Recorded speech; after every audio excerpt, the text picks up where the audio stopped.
बिस्मिल्लाहिर्रहमानिर्रहीम। दोस्तों, ईद उल फितर की नमाज कैसे पढ़ें और नियत कैसे करें।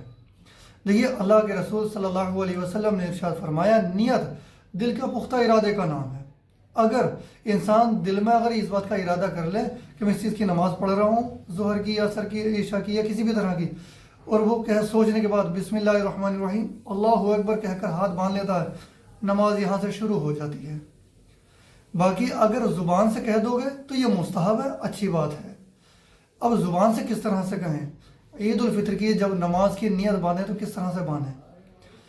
तो नियत करने का तरीक़ा यह है कि नियत करता हूँ नमाज की वास्ते अल्लाह ताला के, 2 रकात नमाज वाजिब ईद उल फितर की, मैं ज़ायद 6 तकबीरों के, पीछे इमाम के, रुख मेरा काबा शरीफ की तरफ, अल्लाहु अकबर, कानों तक हाथ उठाकर हाथ बांधने।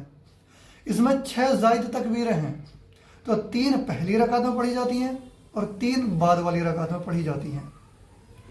तो पहले इमाम साहब सना पढ़ेंगे और मुक्तदी भी सना पढ़ेंगे। पढ़ने के बाद इमाम साहब पहली तकबीर कहेंगे, अल्लाहु अकबर, हाथ छोड़ देंगे। मुक्तदी भी आहिस्ता से अल्लाहु अकबर कहेंगे और हाथ छोड़ देंगे। फिर इमाम साहब दूसरी तकबीर कहेंगे, अल्लाहु अकबर, फिर हाथ छोड़ देंगे। फिर तीसरी तकबीर कहेंगे, अल्लाहु अकबर, हाथ बांध लेंगे। क्योंकि 3 तकबीर जो पहले ज़्यादा थी वो हो गई हैं, जो ज़ायद पहली तकबीर है ये हो गई 3 पहली रकात की।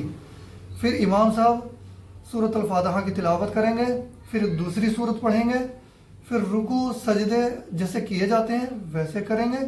फिर जब दूसरी रकात के लिए खड़े होंगे तो फिर तकबीर पहले नहीं कही जाएगी, पहले सूरत अल फातिहा की इमाम साहब तिलावत करेंगे। किरात करने के बाद दूसरी रकात में दूसरी सूरत पढ़ेंगे। दूसरी सूरत पढ़ने के बाद अल्लाहु अकबर, हाथों को उठाकर छोड़ देंगे। यहाँ पर रुकू में नहीं जाना, दूसरी में पहले हाथ छोड़ देंगे। फिर दूसरी तकबीर कहेंगे, अल्लाहु अकबर, फिर हाथ छोड़ देने हैं। फिर तीसरी तकबीर कहेंगे, अल्लाहु अकबर, फिर हाथ छोड़ देने हैं। ये 3 तकबीरें तो वो हो गए जो ज़ायद हैं। 3 तकबीरों के बाद ये चौथी तकबीर कहेंगे, अल्लाहु अकबर, तो फिर रुकू में चले जाना है।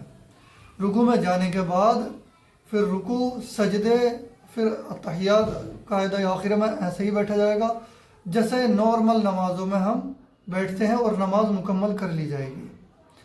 उसके बाद इमाम साहब खुतबा पढ़ेंगे, तो खुतबा सुने बगैर ना जाएं, खुतबा सुनकर ही जाना चाहिए। जो आगे बैठे हैं जिन्हें आवाज़ जाती है तो वो भी सुनकर जाएं, जिससे आवाज़ नहीं जा रही है जो पीछे बैठे होते हैं तो वो भी वहाँ पर खामोशी के साथ अपनी जगह बैठे रहें, आवाज़ ना भी आए तो भी बैठे रहें। क्योंकि अल्लाह तबारक व तआला ने खुतबा सुनने में 2 रकात नमाज नफिल पढ़ने की बराबर सवाब रखा है। जिससे आवाज़ नहीं जा रही है वो सिर्फ बैठा रहेगा तो अल्लाह तबारक व तआला उसे भी 2 रकात नमाज नफिल पढ़ने की बराबर सवाब अता फरमाता है।